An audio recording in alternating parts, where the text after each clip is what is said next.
안녕하세요. 저는 뷰티샵에서 원장으로 일하고 있는 40대 중반의 여자입니다. 저는 주로 메이크업을 담당해서 일을 하고 있어요.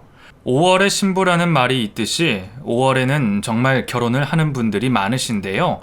화사하게 웃으며 행복해하는 신부님들 웨딩 메이크업을 해드리다 보면 이분들이 꼭 행복하게 좋은 짝과 평생 잘 사셨으면 좋겠다고 바라고 있어요. 저는 그렇지 못했거든요. 저는 어릴 때 철 모르고 했던 결혼에서 완벽하게 실패를 맛본 후에 지금까지 혼자서 살고 있습니다.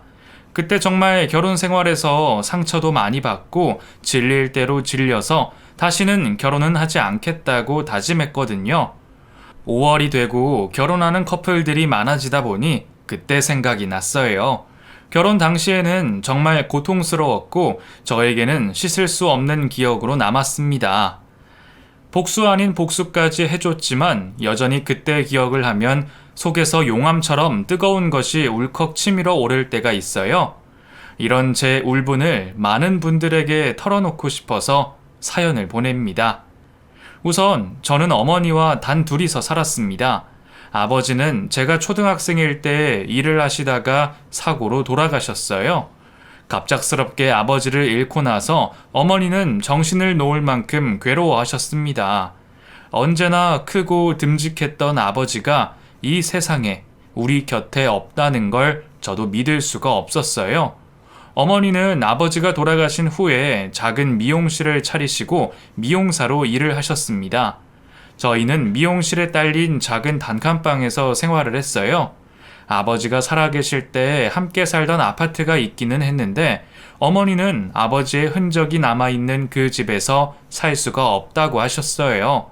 그렇다고 아버지의 유품을 정리할 수도 없다고 하셨습니다. 예지야, 엄마는 그 집을 그냥 그대로 두고 싶어. 아버지 유품은 천천히 정리하고 그 집은 전세를 주려고 해. 알았어요, 엄마. 나는 여기 미용실에서 사는 것도 괜찮아. 걱정하지 마요. 그래, 우리 예지. 엄마랑 건강하게 행복하게 살자.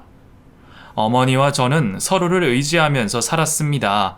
미용실 단칸방에서 살기는 했지만 그렇게 힘들지는 않았어요. 요리를 해먹을 수도 있었고 갖출 건 다 갖추고 살았거든요. 다른 친구들 부럽지 않게 누릴 거 다 누리면서 저는 성장해 갔습니다. 어머니는 평생을 갑작스럽게 잃게 된 아버지에 대한 그리움을 품고 사셨어요. 하지만 마음이 약한 분은 전혀 아니었습니다. 어머니는 아버지의 빈자리를 채우고도 남을 만큼 든든한 제 버팀목이 되어주셨어요. 저희 모녀는 아버지가 남긴 유품을 미용실 창고에 두고 살았습니다.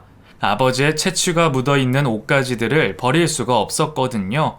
하지만 옷에 곰팡이가 피고 낡기 시작하면서 어머니가 큰 결단을 내리셨습니다. 예지야, 이제 아빠 유품 정리하자. 아빠 유품 정리해도 우리 마음속엔 아빠는 여전히 살아있을 거니까. 그래요, 엄마. 이제 아빠 보내드려요. 어머니와 함께 소각장에 가서 아버지의 유품을 태우면서 얼마나 울었는지 모릅니다. 그때 제 나이가 중학교 1학년일 때였어요. 어머니의 미용실에서 생활을 하다 보니 저도 자연스럽게 미용과 관련된 일에 관심을 갖기 시작했습니다. 어머니는 사실 조금 반대를 하셨어요. 원래 본인이 하는 일이 힘든 걸 아니까 자식은 다른 일을 하기를 바라는 게 부모 마음이잖아요. 우리 딸 미용이 하고 싶어? 엄마는 우리 딸이 다른 꿈도 가져봤으면 좋겠는데. 엄마, 저는 좋아하는 일을 하고 싶어요. 좋아하는 일에서 최고가 되는 게 제 목표예요. 제가 좋아하는 일이 미용과 관련된 거고요. 이것도 전문직이잖아요. 걱정 마세요. 제가 잘 해볼게요. 그래, 예지가 그렇게 진지하게 생각하고 있는 거라면 엄마가 반대할 이유는 없지. 알았어. 엄마 도움 필요하면 언제든지 이야기하고 내가 다 해줄 수 있으니까. 고마워요, 엄마. 그래서 고등학교는 미용 전문 고등학교에 입학을 하게 되었어요. 고등학교에 다니면서 미용사 자격증을 취득했습니다. 그리고 졸업 후에는 학원을 다니면서 메이크업 자격증을 취득하게 되었습니다. 그 학원에는 연기자 지망생들도 다니는 학원이었어요. 저는 특수분장도 배웠기 때문에 연기자 지망생들을 상대로 특수분장을 해주는 실습도 하고는 했습니다. 그러다가 문제의 전 남편을 만나게 되었어요. 당시 제 나이가 21였어요. 자격증도 취득했고 취업 전선에 뛰어들 일만 남은 시기였습니다. 메이크업 학원에 다니면서 그 사람과 자주 부딪히면서 안면을 익히다가 친목 도모를 위해서 가진 회식 자리에서 그 사람과 같은 테이블에서 이야기를 나누게 되었습니다. 훤칠하니 키도 크고 잘생긴 외모 덕분에 학원에서 인기가 많던 사람이었어요. 그 사람이 저에게 먼저 말을 걸었습니다. 예지 씨는 이제 학원 그만두시는 건가요? 네, 저는 이제 취업해야죠. 성준 씨는 어디 캐스팅된 곳 없어요? 저는 이번에 단역으로 영화 촬영 시작했어요. 우리 현장에서 만날 수도 있겠네요. 예지 씨 실력이 워낙 좋아서 일도 많이 할 것 같은데. 그렇게 봐줘서 고마워요. 우리 현장에서 만나면 반갑게 인사해요. 저는 대수롭지 않게 그렇게 말을 했습니다. 그리고 저는 서울 청담 쪽에 있는 뷰티샵에 막내로 취업을 하게 되었어요. 연예인도 많이 오고 유명한 가게였습니다. 저는 막내로 선배들 뒤치다꺼리를 하면서 일을 배우고 있었어요. 저도 얼른 손님에게 화장을 해드리고 싶었는데 그러기에는 아직 경력이 부족했습니다. 선배들의 히스테리를 다 받아내며 일을 하다가 우연히 학원에서 알았던 연기자 지망생 성준이를 보게 되었어요. 예지씨, 여기서 일해요? 아, 네, 반가워요. 정말 만났네. 어디 일하러 가요? 네, 그 단막극에 단역으로 출연하게 됐는데 메이크업 좀 받으려고 왔죠. 그나저나 연락처가 어떻게 돼요? 연락처요? 네, 그때 물어봤어야 했는데 소식 궁금했거든요. 저는 손님이니까 자주 마주칠 수도 있겠다 싶어서 연락처를 주고받았어요. 그런데 그날 이후로 그 인간이 저에게 주구장창 연락을 했습니다. 자기가 뭘 하고 있는지 제가 뭘 하는지 궁금해했어요. 그 사람은 저보다 3살이 많았거든요. 드라마 단역부터 작은 소극장에서 연극 배우로도 일을 하고 있었습니다. 그리고 본인이 출연하는 연극을 보러 오라고 티켓을 주겠다고 해서 스트레스나 풀 겸 연극을 보러 갔어요. 무대 위에서 열연을 펼치며 본인 일에 열심인 그 사람을 보니까 멋있다는 생각이 들더라고요. 원래 자기 일 열심히 하는 사람들은 누구든 멋있어 보이는 거잖아요. 연극을 마치고 저는 집으로 돌아가려고 했는데 그 사람이 저에게 전화를 걸어서 같이 식사를 하자고 했습니다. 예지야, 공연 어땠어? 재밌게 봤어? 네, 재밌더라고요. 멋있었어요. 너도 이제 나한테 반말해. 존댓말 하니까 거리감이 느껴지네. 아, 제가 말을 잘 못 놔서. 사실 나 너 좋아해. 너랑 거리감 확 좁히고 싶은데 그래도 되지? 네? 그 사람의 말에 당황스럽기는 했는데 저도 모르게 웃음이 나왔습니다. 그날 이후로 그 사람과 연인 관계가 되었어요. 저희 어머니에게 그 사람의 연극을 보러 갔던 일과 사귀기로 한 일에 대해 모두 말씀드렸습니다. 저희 어머니는 제 표정이 밝아진 걸 보시고 그저 잘 사귀어 보라고 하셨어요. 우리 예지가 이제 연애도 하고 엄마가 다 뿌듯하네. 잘 만나봐. 좋은 사람이지? 나한테 잘해주고 좋아해주니까 좋은 사람이지 뭐. 그래, 아직 20대 초반인데 연애도 많이 해보고 그래야지. 우리 예지 연애하니까 얼굴이 확 폈네. 그 사람은 일이 생길 때만 일을 하는 프리랜서였기 때문에 시간이 많았어요. 그래서 제가 퇴근을 하면 꼭 저를 데리러 와주고는 했습니다. 자상한 성격에 자신의 미래에 대한 확신도 있고 열정도 있어서 저도 점점 그 사람에게 빠져들었어요. 저는 연애를 하면서도 일을 열심히 한 덕분에 1년 후에는 제 손님을 받을 수 있게 되었습니다. 그리고 그 사람과 연애한 지 2년이 지나서 그 사람이 저에게 청혼을 했습니다.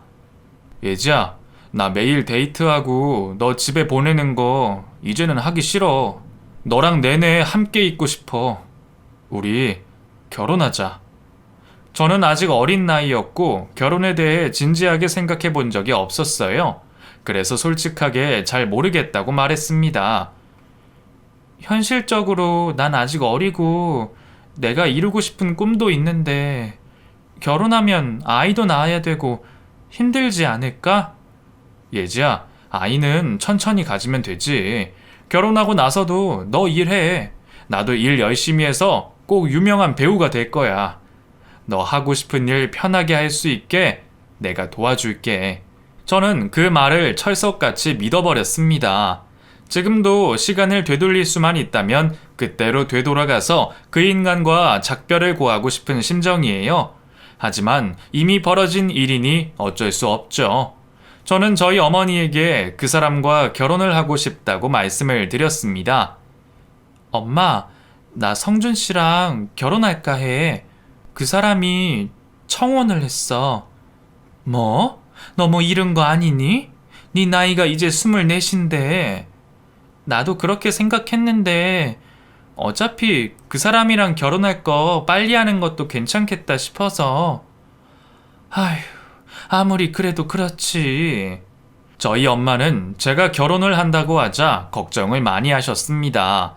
제가 봐도 제 딸이 이른 나이에 직업도 확실치 않은 남자와 결혼을 한다고 하면 반대를 했을 거예요. 하지만 전 남편은 결혼 전에 저희 어머니를 찾아와서 점수를 많이 땄습니다. 본인이 가지고 있는 비전에 대해서 청산유수로 말을 잘했거든요. 그렇게 상견례 자리를 갖게 되었어요. 그리고 식당을 운영하시던 시부모님이 저희에게 결혼을 하면 자신들과 5년간은 함께 살자고 말했습니다. 솔직히 우리도 아들 하나 있는데 그냥 장가 보내기는 싫네요. 게다가 애들 집도 해줄 형편도 못 되고 애들 자리 잡을 때까지는 우리 집에서 같이 살면 좋을 것 같은데 남는 방도 있으니까 사돈 생각은 어때요? 시어머니가 그렇게 말하자 저희 어머니는 고민을 했습니다. 그리고 말씀하셨어요. 그러면 애들 독립할 수 있을 때까지는 그렇게 하세요. 저라도 애들 집을 해주면 좋을 텐데 제가 가지고 있던 아파트에는 지금 이미 전세로 사람들이 살고 있어서. 아파트가 있어요? 어머, 얼마나 되는 건데? 얼마 안 돼요. 오래된 아파트고 평수도 작아서.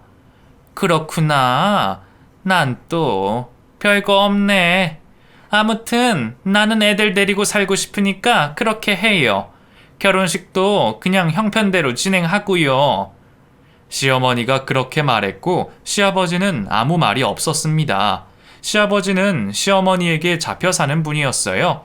시어머니는 형편대로 결혼을 진행하자고 하셨지만 결혼식을 준비하면서 저희 어머니에게 예단비 1,000만 원을 요구했습니다. 저희 어머니는 검소하고 돈을 함부로 쓰는 분이 아니었어요. 하지만 딸이 결혼을 한다고 하니까 그 돈을 저 모르게 그냥 주셨던 모양이었습니다. 그 사실은 나중에야 알게 되었어요. 예단비를 주면 예물을 줘야 하는데 서로 주고받는 건 없었습니다. 거의 삥을 뜯긴 거나 다름없었죠. 결혼 직전에야 저희 어머니께서 그 이야기를 해주셨어요. 내가 너희 시어머니한테 예단비 1,000만 원 보냈어. 너희랑 같이 사는데 그 정도는 보내야 할 것 같아서. 원래 3,000을 요구했는데 내가 그럴 돈은 없어서. 미안해, 예지야. 엄마, 아니에요. 미안하긴요. 나야말로 엄마 두고 시집 가려니까 갑자기 다 때려치우고 싶어. 무슨 소리야. 이서방이랑 잘할 생각해야지. 엄마 걱정은 하지 마.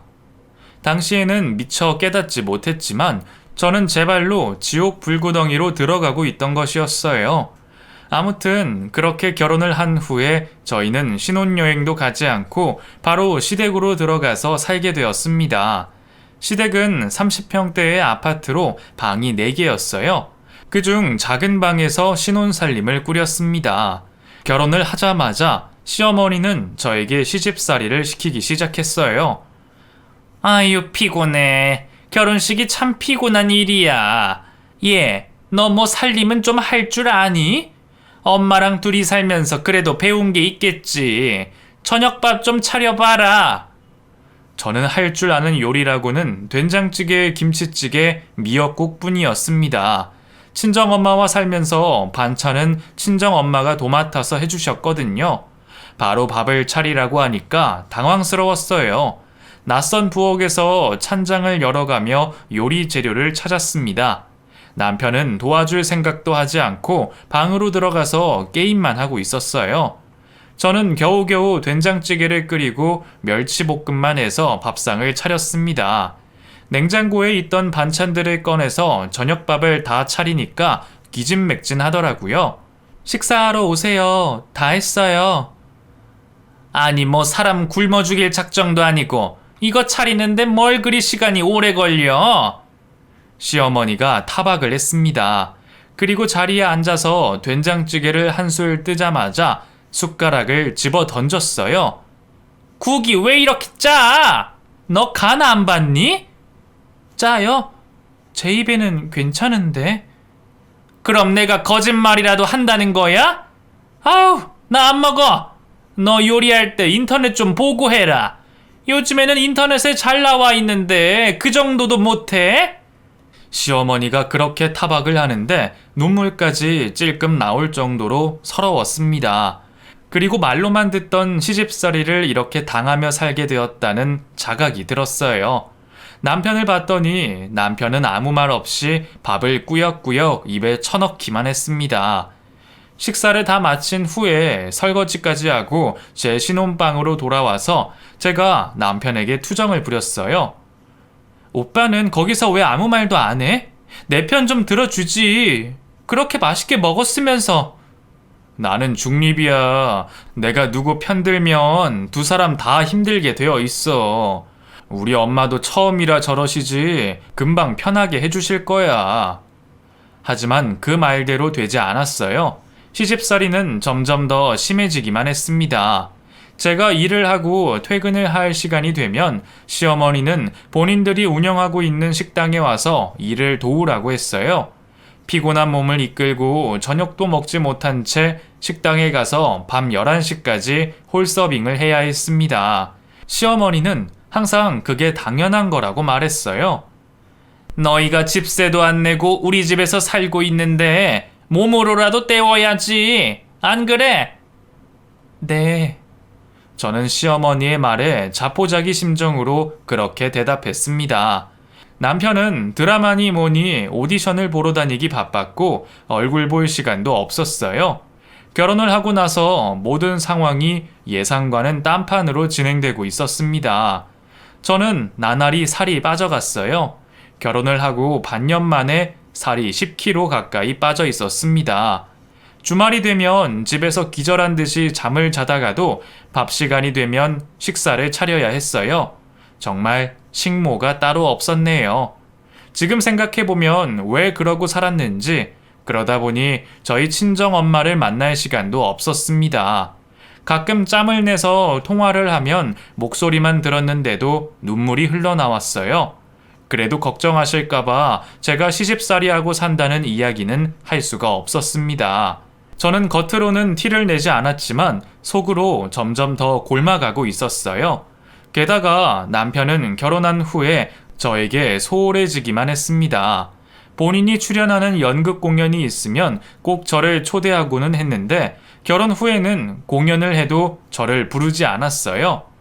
그렇게 저에게 고통스러운 시간이 흐르기만 했고 그날은 웨딩 촬영을 앞둔 신부의 화장을 해주고 있었는데 모르는 번호로 전화가 걸려왔습니다.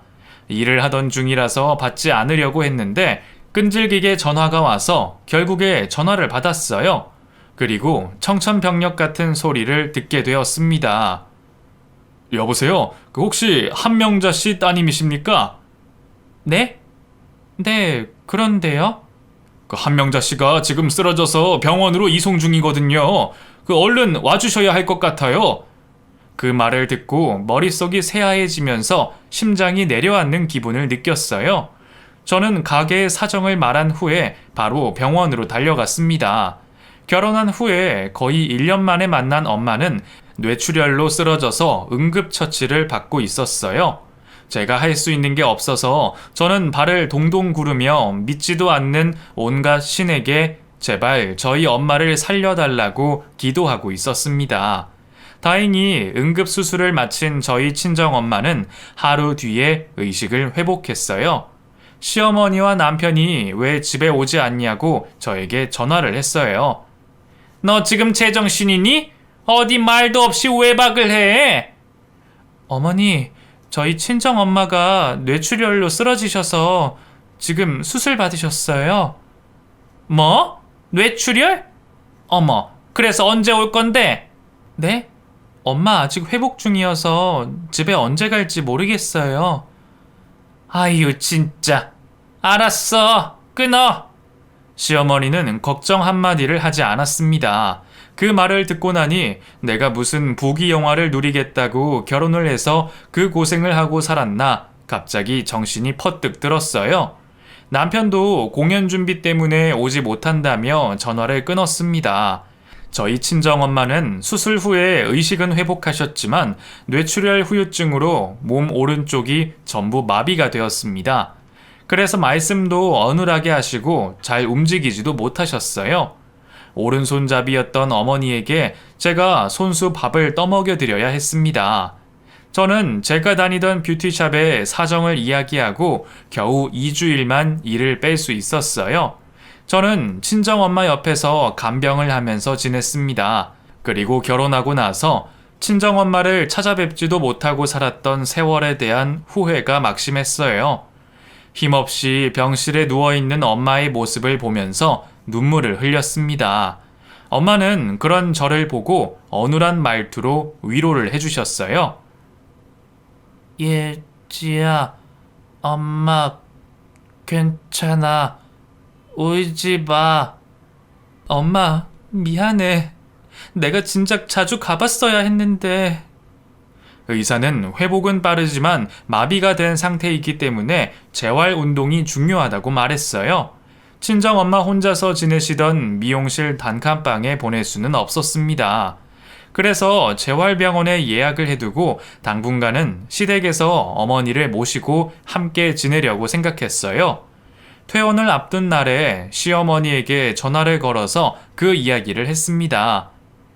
너희 엄마 아직도 병원이니? 너 언제 와? 할 일이 쌓였어. 어머니, 저희 엄마 퇴원하고 당분간 저랑 같이 지내셔야 할 것 같아요. 제가 다시 일도 나가야 하고 일주일만 저희 엄마랑 같이 지낼 수 없을까요? 혼자서는 아무것도 못 하세요. 일주일 뒤에 재활병원으로 입원하실 거니까 그때까지만. 뭐? 이젠 하다 별 일주일이면 되는 거야? 네. 아우, 알았어. 얼른 오기나 해. 너 없으니까 집안 꼴이 말이 아니야. 저는 친정엄마의 짐을 미용실에서 챙겨와서 퇴원 수속을 마치고 시댁으로 친정엄마와 함께 들어갔습니다. 식당에 일을 하러 가서 집에는 아무도 없었어요. 저는 엄마가 지내실 방으로 남편이 쓰던 컴퓨터 방에 이부자리를 깔아드렸습니다. 그러고 있는데 꺼지지 않은 컴퓨터 메신저에 메시지가 뜨더라고요. 뭔가 싶어서 봤는데 남편이 웬 여자와 대화를 나누고 있었습니다. 대화 내용을 거슬러 올라가 보니 둘이서 연극 공연을 하면서 만난 사이더라고요. 저와 결혼을 한 직후부터 썸을 타다가 그 여자의 자취집에 드나들었던 모양이었습니다. 제가 그렇게 시집살이로 고생을 할 때 남편은 뒷구멍으로 딴짓을 하고 있던 거였어요. 둘이 다정하게 찍은 사진도 있었는데 그걸 보니까 피가 거꾸로 솟는 기분이었습니다. 아무리 그래도 저를 두고 바람을 피울 거라고는 상상도 못했거든요. 그 사람만 믿고 버티던 세월이 한순간에 파도에 휩쓸리듯 쓸려 나가는 듯 했습니다. 이부자리에 누웠던 저희 친정엄마가 눈치를 채고 저에게 말씀하셨어요. 예지야, 무슨 일이야? 아니야, 엄마. 아무것도 아니야. 엄마 쉬어요. 저는 친정엄마에게 차마 사위가 바람을 피웠다고 말할 수가 없었어요. 저는 남편에게 따져 묻기 위해 남편이 바람 피운 흔적들을 제 메일로 보내두었습니다. 그러고 있는데 시어머니로부터 전화가 왔어요. 집에 돌아왔으면 식당에 일을 하러 오라고 했습니다. 저는 육체적으로도 너무 피곤했고 정신적인 충격까지 받은 상태라서 가지 않겠다고 말했어요. 어머니, 제가 오늘은 너무 힘들어서 쉬어야 할 것 같아요. 내일 바로 출근도 해야 하고요. 뭐? 이게 미쳤나? 잔말 말고 당장 와! 아무리 그러셔도 저 못 가요. 끊을게요. 저는 전화기를 꺼놓은 채 친정엄마 옆에서 잠이 들었습니다. 그리고 요란한 소리가 나서 깼더니 시어머니가 문을 활짝 열고 불을 킨 채로 저를 저승사자처럼 노려보고 있었어요. 팔자 좋네. 잠이나 처자고 있고. 오셨어요? 내가 너희 엄마 일주일간 우리 집에서 지내시라고 사정까지 받으렸는데 어떻게 그렇게 양심도 없이 식당 일 도우러 오지 않겠다고 말을 하니? 안 본 새에 너도 뇌에 이상이라도 생긴 거 아니야? 저희 친정엄마도 옆에 있는데 그렇게 막말을 하는 시어머니를 보고 어처구니가 없었습니다. 그래서 남편이 바람 피운 사실을 모두 털어놨어요. 어머니, 성준씨 다른 여자 만나는 거 아세요? 제가 울면서 그렇게 말하자 시어머니는 별 대수롭지 않은 일이라는 듯이 말했어요. 원래 남자는 한 번씩 바람도 피우고 그러는 거야. 여자가 이해하고 살아야지. 그게 뭔 대수라고 눈 동그랗게 뜨고 시어머니한테 대들어? 어디서 그지 같은 애랑 결혼을 해서 우리 아들이 고생이 많지. 에휴, 나 들어가서 쉰다. 제가 시어머니의 말을 듣고 대성통곡을 하며 울기 시작하자 한 손만 움직일 수 있었던 저희 친정엄마가 왼손으로 제 눈물을 닦아주고 등을 쓰다듬어 주셨어요. 겨우 진정을 하자 친정엄마가 저에게 말했습니다. 예지야, 너 이혼해. 엄마, 이혼하라고? 나도 그러고 싶어. 근데 이대로는 억울해서 못하겠어. 이혼해. 엄마가 너 줄 것 많아. 그게 무슨 소리야. 우선 엄마 재활병원 입원하면 그때 내가 알아서 할게요. 엄마 너무 신경 쓰지 마. 미안해. 이런 모습 보여서. 화가 나서 그런지 추워서 그런지 시간이 지날수록 온몸이 부들부들 떨려왔어요. 그런데 알고 보니 시어머니가 저희 어머니와 제가 있던 방에 난방을 꺼버렸더라고요. 어처구니가 없었습니다. 다시 난방을 켜고 저는 친정엄마 옆에서 잠이 들었고 남편은 연락도 되지 않은 채로 외박을 했어요. 저는 다음날 바로 출근해야 했습니다. 2주간이나 제 자리를 비웠기 때문에 일을 그만두는 한이 있더라도 나가서 정리할 것들이 있었어요. 저는 친정엄마가 드실 밥을 식탁에 차려두고 엄마에게 아무 걱정 말고 편히 쉬시라고 신신당부를 한 후에 무거운 발걸음을 떼고 집을 나섰습니다. 오랜만에 출근을 하니 밀린 일이 많았어요. 저는 그날 식당이 쉬는 날이라 집에 계신 시어머니에게 전화를 해서 저희 친정엄마 잘 부탁드린다고 말을 했습니다. 귀찮다는 듯이 전화를 받기는 했지만 별일이야 있겠나 싶었어요. 저는 퇴근을 하고 불이 나게 시댁으로 돌아갔습니다. 그런데 있어야 할 저희 친정엄마가 집에 없었어요. 신발도 그대로인데 집에 아무도 없어서 무슨 일인가 싶었습니다.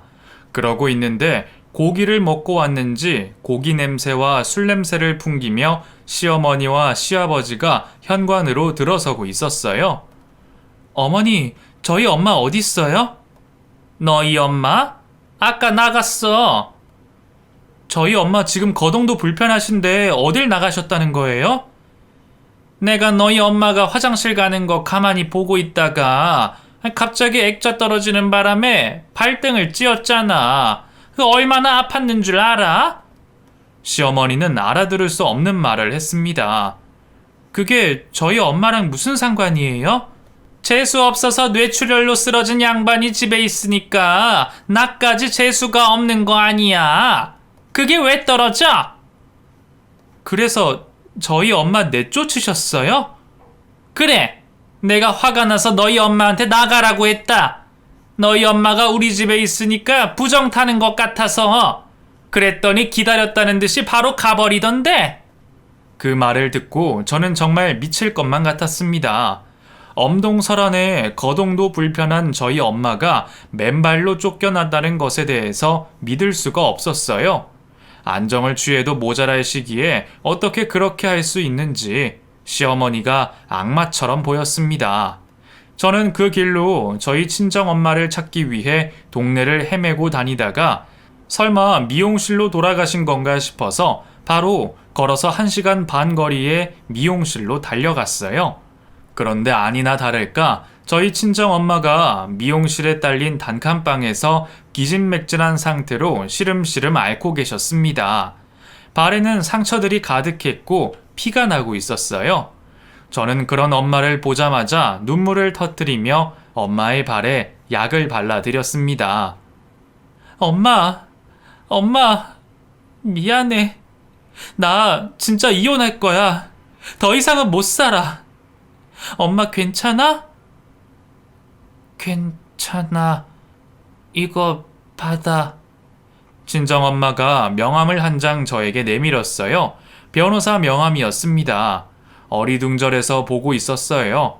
엄마는 억지로 힘을 짜내어 말을 했습니다. 그 사람한테 연락해. 몸 상태도 좋지 않은데 1시간 반을 힘들게 걸어온 저희 친정엄마는 결국 의식을 잃어버리셨습니다. 응급차에 실려서 병원에 도착을 했어요. 엄마는 응급처치를 받으셨고 저는 그 변호사에게 전화를 걸었습니다. 저희 어머니가 전화하라고 해서 전화했어요. 한명자 씨요. 아, 그러세요? 어머니한테 무슨 일 있습니까? 그 어머니께서 유언장을 작성하셨거든요. 유언장이요? 네, 그 1달 전쯤에 오셔서 혹시나 싶어서 그렇다면서 유언장 남기셨거든요. 어머니께서 본인도 모르던 재산이 많으셨더라고요. 저희 어머니 지금 병원인데. 아무튼 알겠습니다. 나중에 연락드릴게요. 저희 엄마는 중환자실에서 치료를 받으셨어요. 그제서야 남편에게 연락이 왔고 저는 모든 상황을 다 말했습니다. 저는 엄마가 병원에 계시는 동안 시댁에서 제 짐도 다 빼서 친정엄마 미용실에 옮겨두었고 이혼 서류를 준비해 왔어요. 남편이 오면 바로 이혼 도장을 찍을 생각이었습니다. 그리고 병원에 도착한 남편에게 저는 바로 이혼 서류를 내밀었어요. 예지야, 다짜고짜 이게 뭐야? 소송 안 가는 걸 고맙게 생각하고 이혼 서류 작성해. 내가 너랑 이혼을 왜 해? 너 딴 년이랑 바람 피웠잖아. 그리고 나 식모처럼 시집살이 할 동안 너 뭐 했어? 됐어. 말하기도 입 아프다. 우리 엄마 볼 필요도 없고 그냥 가. 제가 그렇게 말하자 듣고 있던 시어머니가 바락바락 소리를 질렀습니다. 이게 미쳤어? 우리가 병문안까지 와줬더니 뭐가 어째? 아줌마도 그냥 가세요. 인간의 탈을 쓴 악마가 아니고서야 어떻게 엄동설안에 맨발로 저희 엄마를 쫓아낼 수가 있어요? 참나 어이가 없네. 다들 가시라고요. 당신은 이혼 서류 작성해서 바로 구청에 제출해. 제가 그렇게 말하자 시어머니가 남편에게 그냥 이혼하라면서 남편을 끌고 갔습니다. 저희 친정엄마는 중환자실에서 계속 입원을 하고 계셨어요. 그리고 잠시 의식을 차린 적이 있습니다. 그때 저에게 마지막 인사를 했어요. 예지야, 미안해. 엄마 없어도 잘 살아. 알았지? 그 변호사한테 꼭 재산 받아. 엄마, 걱정하지 마. 나 씩씩하게 잘 살게. 근데 엄마랑 같이 살 거야. 엄마 다시 나랑 건강하게 잘 살자. 미안해. 저희 엄마는 그 말을 마지막으로 남긴 채 결국 세상을 등지고 말았습니다.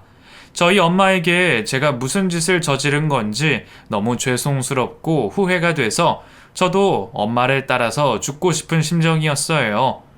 그렇게 일찍 결혼만 하지 않았더라도 엄마 옆에 있었으면 제가 엄마를 지켜줄 수 있었을 텐데 하는 죄책감에 가슴에 멍이 들 정도로 제 가슴을 주먹으로 내리쳤습니다. 하지만 정신을 차리고 장례식을 치르게 되었어요. 저희 엄마 가는 길에 많은 분들이 추모를 해주시기를 바라는 마음이었습니다. 엄마 미용실 단골 분들도 많이 와주시고 시골에 살던 이모도 오셨어요. 그런데 부르지 않은 시어머니가 웬 멀끔하게 생긴 남자와 함께 장례식장을 찾아왔습니다. 시어머니를 보자마자 눈에서 불이 나오더라고요. 여기는 왜 오셨어요? 염치가 있으면 여기 못 오시죠? 그러자 시어머니는 제 손을 붙잡고 말했어요. 며느라, 미안해. 내가 너한테 큰 죄를 지었다. 우리 성준이랑 다시 잘 살아봐. 성준이가 그때 홧김에 이혼 서류 제출하기는 했는데 아직 숙려 기간이거든. 내가 이렇게 용서를 빌게. 아휴, 사돈댁한테 내가 무슨 짓을 한 건지 나도 후회가 돼. 후회해봤자 소용없어요. 근데 이 사람은 누구예요? 변호사인데 우리 집에 왔더라고. 너희 어머니가 네 앞으로 재산을 엄청 남긴 모양이야. 그러니까 변호사가 왔겠지. 네? 변호사는 저에게 인사를 하고 저희 친정엄마가 뇌출혈로 쓰러지기 직전에 재산 정리를 하셨다고 했어요. 저희 친정엄마도 미처 몰랐던 재산이 상당했습니다. 아버지가 가지고 계시던 땅이 있었는데 그 땅이 10배는 넘는 값어치로 뛰어올랐고 아버지가 살아계실 때 함께 지냈던 그 아파트 동네가 재개발이 되면서 아파트 값도 뛰어올랐다고 했어요. 현금으로 20억이 넘는 재산이 남아있다고 했습니다.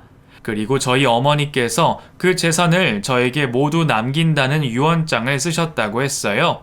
평소에도 고혈압 약을 먹고 계셨고 본인이 언제 어떻게 될지 모른다고 생각해서 그렇게 하신 겁니다. 그리고 변호사가 저를 찾아서 시댁으로 갔다가 시어머니를 마주친 것이에요. 눈치 빠른 시어머니는 재산과 관련된 이야기인 걸 알고 변호사를 따라서 장례식장에 온 것이고요. 변호사가 저에게 해주는 이야기들을 방문 너머로 몰래 듣고 있던 시어머니는 제가 나가자마자 제 팔을 또 붙잡았습니다. 며느라, 다시 내 며느리 할 거지? 내가 성준이는 정신 차리게 할게. 어머니, 그럼 제가 시키는 일 다 하실 수 있어요? 그럼 뭐든 하지. 그럼 여기 사람들 많은데 제 앞에서 무릎 꿇고 제가 적어드린 대로 3번 외치세요. 뭐? 그래, 알았어. 그 정도도 못할까? 저는 무릎을 꿇고 제 앞에 바짝 엎드린 시모 앞에 A4 용지에 쓴 글자를 들이밀었습니다. 시모는 잠시 망설이다가 얼굴이 시뻘개져서 소리를 질렀어요. 저는 악독한 시어머니입니다. 저는 악마와 다름이 없습니다. 제 며느리와 사돈에게 씻을 수 없는 상처를 주었습니다. 정말 죄송합니다. 저는 인간도 아닙니다. 더 크게 2번 더 외치세요. 시모는 2번 더 같은 말을 반복했습니다. 사람들이 웅성이며 쳐다보고 있었어요. 시모가 다 외친 후에 저에게 이제 됐냐고 물었습니다. 이제 됐지? 그럼 너 다시 내 며느리 하는 거다? 아니요. 저희 엄마 장례식 끝날 때까지 여기서 일 좀 해주세요. 하는 거 보고 결정할게요. 시모는 조문객들에게 음식을 날라주고 설거지도 하면서 제 눈에 잘 들기 위해 노력을 했어요. 그 모습을 보면서 저는 그저 헛웃음이 나왔습니다. 모르는 사람이 보면 그저 시어머니가 거기서 일을 하는 사람인 줄 알았을 거예요. 저는 시모에게 직접 육개장도 만들라고 시켰습니다. 3일 동안 아주 열심히 일을 하더라고요. 장례식 마지막 날에는 전 남편까지 찾아와서 일손을 도우며 제 앞에서 아양을 떨었습니다. 시모가 남편에게 제가 많은 재산을 받게 되었다는 말을 했겠죠. 아무튼 장례식을 다 마친 후 저희 친정엄마를 납골당에 모셨어요. 그 자리에는 두 사람을 따라오지 못하게 했습니다. 저는 마지막으로 엄마를 보내드리며 펑펑 눈물을 쏟았어요. 그리고 엄마가 지내시던 미용실로 돌아가서 엄마의 흔적을 살펴보며 가슴이 찢어지는 듯한 고통을 느끼고 지냈습니다. 그러고 있는데 파렴치한 두 모자가 저를 찾아왔어요. 여기서 뭐해 며느리? 힘들지? 내가 맛있는 갈비찜 해놨어. 얼른 집에 들어와. 아줌마, 그게 무슨 소리예요? 저 대개 아들이랑 이혼한 거 모르세요? 뭐? 너 다시 돌아오기로 했잖아. 그걸 믿어? 내가 너희 두 사람 아주 인생 조져버리고 싶은데 참는 거야. 감사한 줄 알고 돌아가. 꼴도 보기 싫어. 이 더러운 인간들아. 저는 참을 수 없는 분노를 느끼며 미친 사람처럼 악을 써댔습니다. 그런 제 모습을 보고 깜짝 놀란 두 사람은 걸음아 나 살려라 도망을 쳤어요. 그리고 제가 다니던 뷰티샵에 양해를 구한 후에 일을 그만두었습니다. 그리고 저는 물려받은 재산을 어떻게 써야 할지 모른 채로 돌아가신 엄마만 그리워하면서 살았어요. 그런데 어느 날 꿈에 엄마가 나타나셔서 저를 따뜻하게 끌어안고는 저에게 다 잊고 새 출발해서 잘 살라고 말씀하셨습니다. 그 꿈을 꾸고 일어난 아침에 저는 이렇게 살면 안 되겠다는 생각이 들었어요. 돌아가신 부모님 몫까지 최선을 다해 살아야 한다고 생각했습니다. 그래서 물려받은 재산으로 건물을 매입했고 그 건물에 제 이름으로 된 토탈 뷰티샵을 차렸어요. 제가 매입한 건물은 제가 살 때보다 3배 이상 가격이 뛰어 올랐습니다. 전 남편은 여전히 적당한 직업 없이 날백수로 지내며 본인 부모 등골 빨아먹고 산다고 들었어요. 시부모가 하던 식당은 코로나의 여파로 거의 망할 지경에 처해 있다고 했습니다. 저도 알고 싶지 않았던 소식인데 건너 어떻게 알게 되었네요. 그게 다 본인들 업보 아니겠어요. 저는 평생 저희 부모님을 그리워하면서 살게 되겠죠. 하지만 나중에 부모님을 만나게 됐을 때 부끄럽지 않은 자식이 되도록 노력하면서 건강하고 사회에 도움이 되는 사람으로 살려고 합니다. 제 사연을 듣게 될지도 모르는 파렴치한 전 시부모와 전 남편에게 한마디 해도 될까요? 당신들은 지금보다 더 힘들게 살게 될 거예요. 지금 망했다고 슬퍼할 때가 아니에요. 당신들이 저지른 죄값 더 고통스럽게 치르게 될 테니까 기대하고 계세요.